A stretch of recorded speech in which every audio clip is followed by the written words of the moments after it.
शरीराचा थरकाप उडवणारी आणि लोकांच्या मानसिकता काय आणि किती पातळीपर्यंत आहे हे बघण्याची गोष्ट या महाराष्ट्रात घडून आली. अरे पोटच्या मुलीला बापानं मारून टाकलं आणि कारण काय होतं तर मुलीला कमी मार्क मिळाले.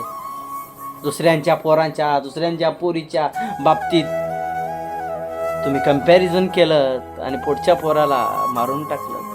काय ही कोणती मानसिकता? काय चाललंय या देशात आणि काय चाललंय या महाराष्ट्रात आणि काय चाललंय या समाज व्यवस्थेमध्ये? अरे माणूस शिक्षणानं कधीच समृद्ध होत नाही, तर माणूस समृद्ध होतो त्या समाजातल्या अनुभवातून, समाजातल्या प्रत्येक घटकापासून. अरे तुमच्या अपेक्षा तुम्ही मुलांकडून पूर्ण करण्याचा काय प्रयत्न करत आहात? का तुम्ही पूर्ण करू शकत नाही का तुमच्या अपेक्षा? जर का त्याच मुलानं किंवा त्याच मुलीने तुम्हाला उलट विचारलं की आई बाबा तुम्ही आमच्यासाठी काय केलं, त्यावेळी उत्तर असणार आहे का तुमच्याकडं? आमची परिस्थिती अशीच का? दुसऱ्यांची परिस्थिती ती आपल्यापेक्षा जास्त चांगली का? या प्रश्नाचं उत्तर तुम्हाला देता येणार नाहीये. कुठली मानसिकता आणि काय ठेवताय? अरे आयुष्य खूप सुंदर आहे. या जन्मावर या जगण्यावर दादा प्रेम करावे.